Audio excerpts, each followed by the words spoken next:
My name is Hannah Blake, and I became a bride only hours before I almost became a missing person.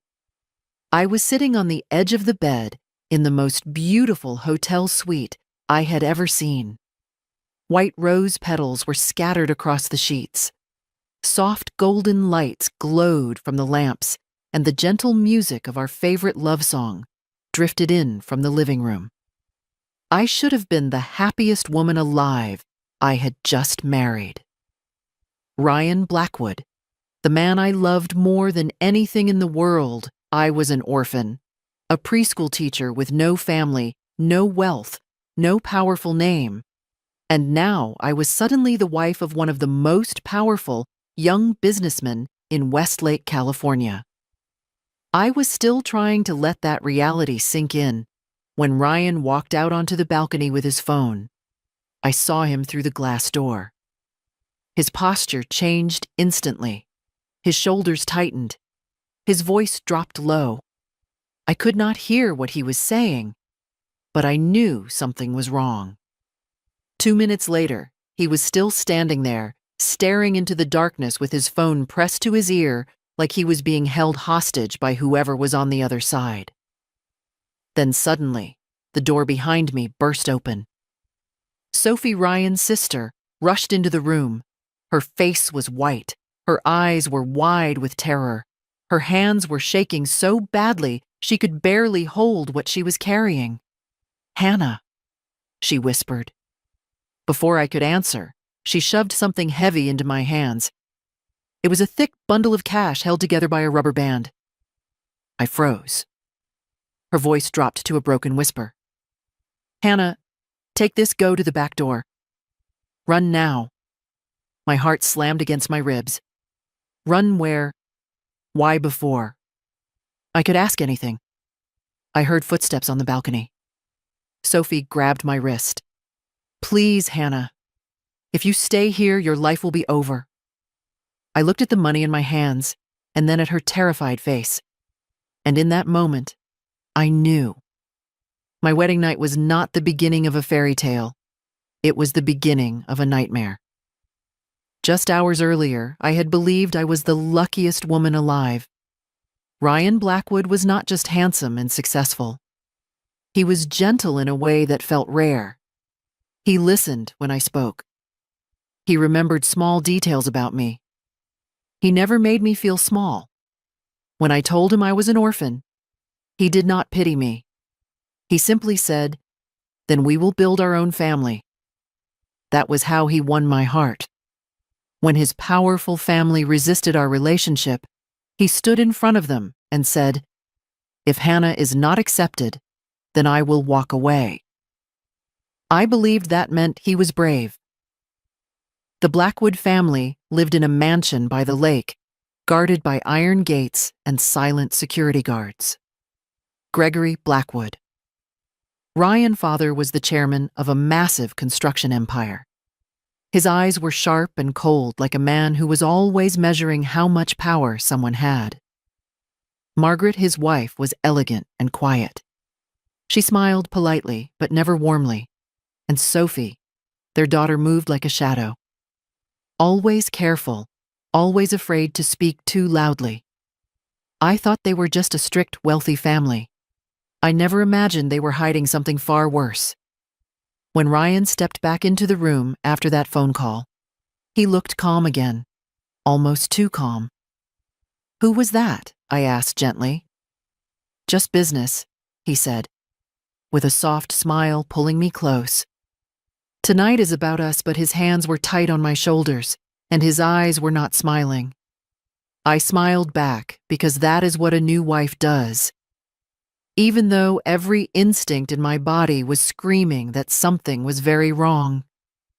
Behind his warm voice, I could feel fear. And behind the walls of that beautiful mansion, I could feel something dark waiting to surface. The next morning, sunlight filled the room like nothing bad had ever happened. Ryan was already awake, making breakfast downstairs. The smell of eggs and coffee drifted through the house.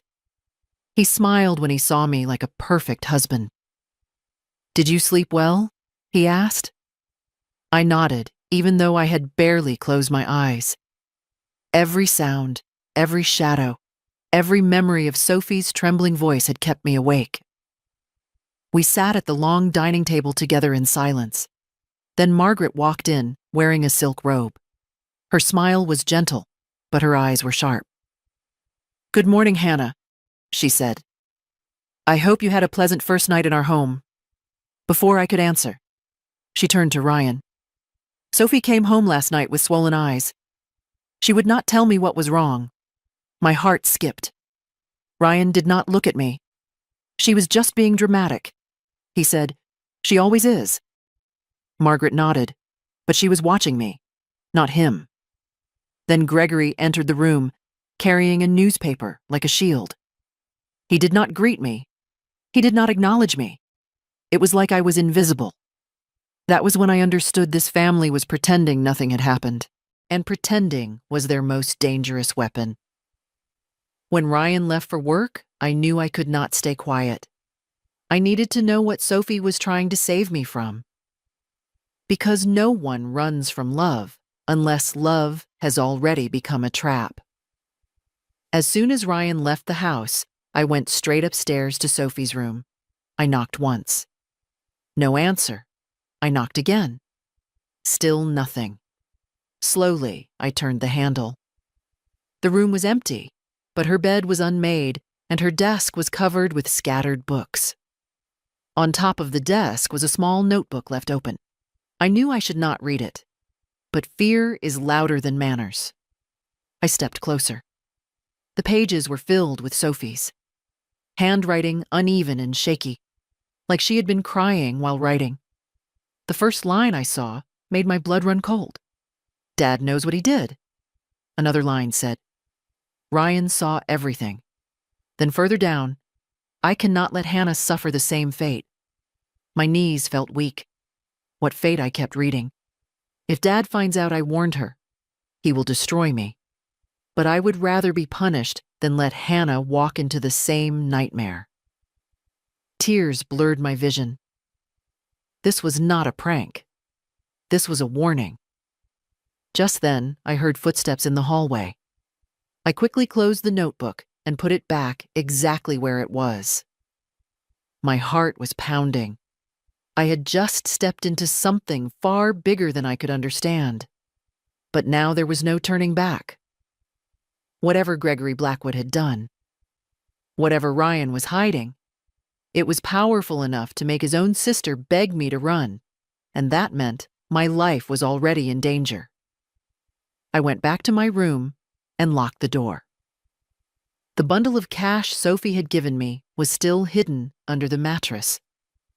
For the first time, I understood what it really was. Not escape money, but a warning. I opened my laptop and typed in Blackwood Group article after article, praised Gregory Blackwood as a visionary leader and generous philanthropist. Everything looked too perfect, so I changed my search. Blackwood construction accident. Riverside Heights collapse. After scrolling for several minutes, I found a forgotten blog. The title stopped my breath. "The Truth Buried at Riverside Heights." The writer claimed a scaffolding collapse had killed workers years ago, but the story had been erased. Families were paid, records were changed, reporters were silenced. Then I read a comment that made my hands shake. The site supervisor that day was the chairman's son, Ryan. The room felt suddenly very small. This was not just a family secret. This was a crime that had been hidden behind money and power, and I had married into the middle of it. My phone rang from an unknown number. I almost did not answer, but something in my chest told me I had to. "Hannah."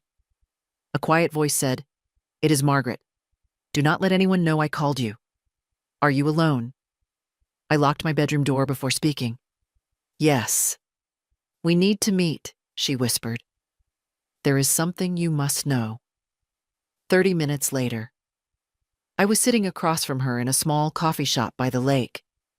She wore dark glasses and kept looking over her shoulder. Her hands were shaking. Gregory knows about the Riverside Heights investigation. She said, he is afraid. Then she looked straight at me. Hannah, your marriage was rushed for a reason. Gregory believes if Ryan has a wife and a future, he will stay silent. You were chosen because you had no powerful family to protect you.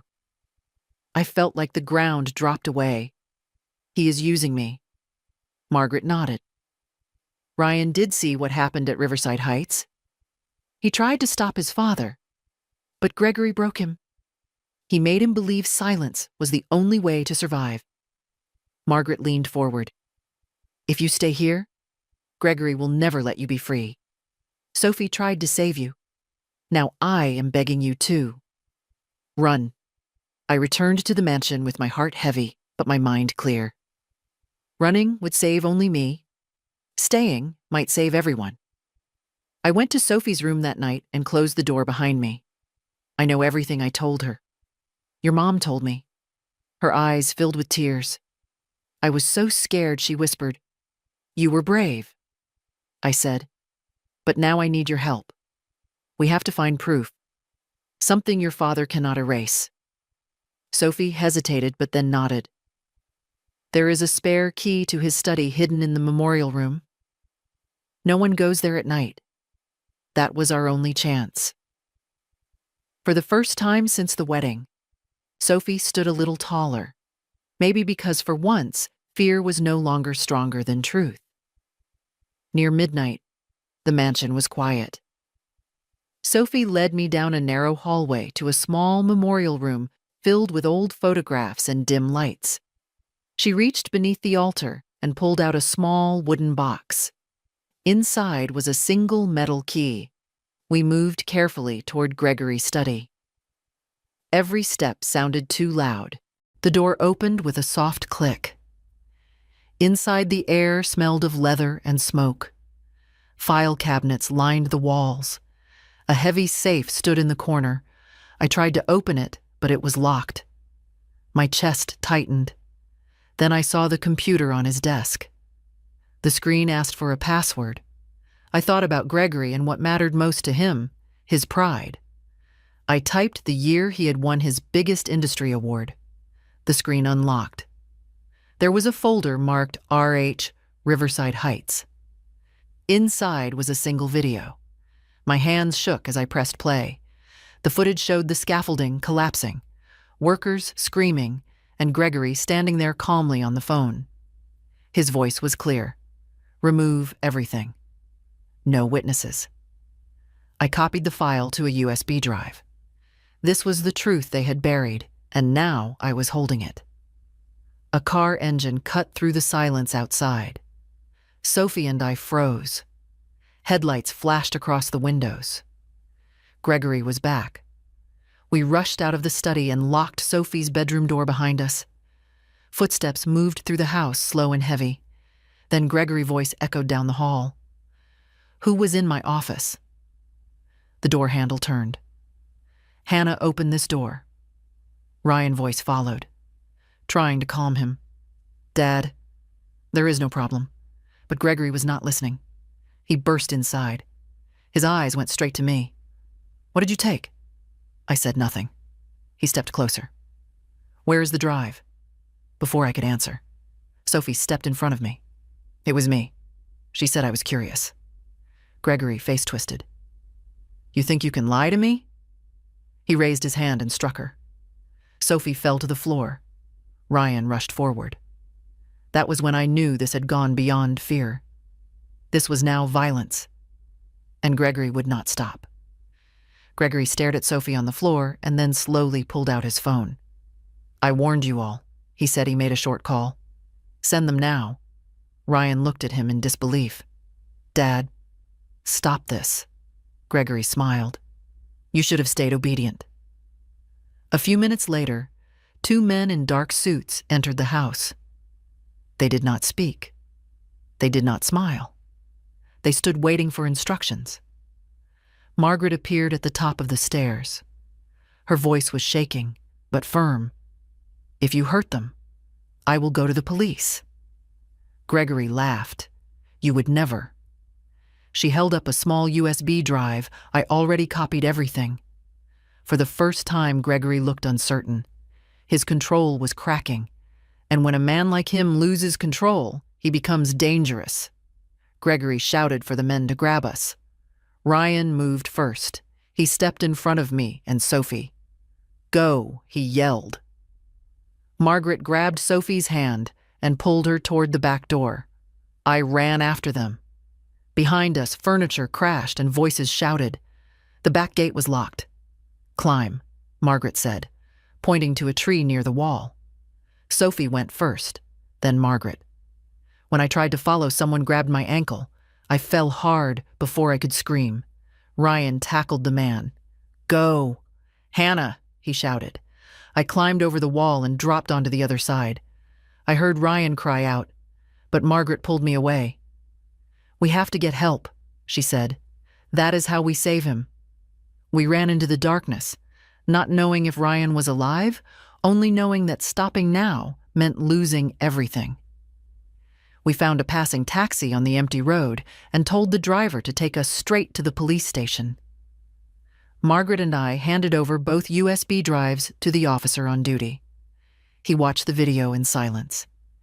His expression changed. Within minutes, calls were made and sirens filled the night. "They are going to the Blackwood mansion now." The officer said, "Your husband is being treated as a hostage." Those words made my chest tighten. We waited in a small room, holding hands, not speaking. Every second felt heavy. After what felt like forever, an officer came back. Gregory Blackwood, and the two men are in custody. "Ryan, Blackwood has been found injured but alive." Relief washed through me so fast I could barely breathe. We went straight to the hospital. Ryan was lying in a bed with bandages on his head. He looked at me and smiled weakly. "Are you safe?" he asked. I nodded. And for the first time since our wedding night, I felt like we might survive this. Just when we thought it was over. Gregory lawyers tried to claim he was not mentally stable. They wanted him sent to a hospital instead of prison. Our lawyer said we needed proof that everything he did was planned. Margaret remembered something. Gregory kept a black leather journal hidden behind his bookshelf. With police permission, we returned to the mansion. The house felt empty and cold.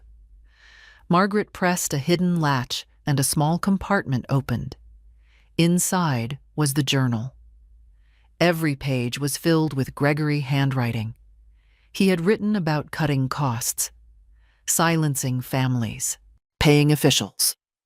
Then I saw a line that made my stomach turn. "Hannah Blake is the perfect pawn." And on the final page, "If all fails, use insanity defense. I have prepared the records." This was not madness. This was strategy. We handed the journal to the authorities. Gregory no longer had a way out. The courtroom was silent as the judge read the charges. Fraud, bribery, obstruction of justice, and finally, murder. Gregory Blackwood sat stiff in his chair. For the first time, he looked small. When the verdict was announced, I felt Ryan body shake beside me. Guilty on all counts. Sentenced to life in prison. Margaret covered her face. Sophie held her hand. Ryan stared at the floor. I held his arm. Gregory was led away without looking back. The man who had controlled everything now had nothing. Outside, rain began to fall. It felt like the world was washing away years of lies. Justice had finally caught him. The mansion was sold. The company was gone. The Blackwood name no longer opened doors. But for the first time, it did not feel like a prison. Ryan took small construction jobs using only his own hands. Sophie went back to school. Margaret started a small garden behind our rented home. I opened a free preschool class for children whose parents could not afford one.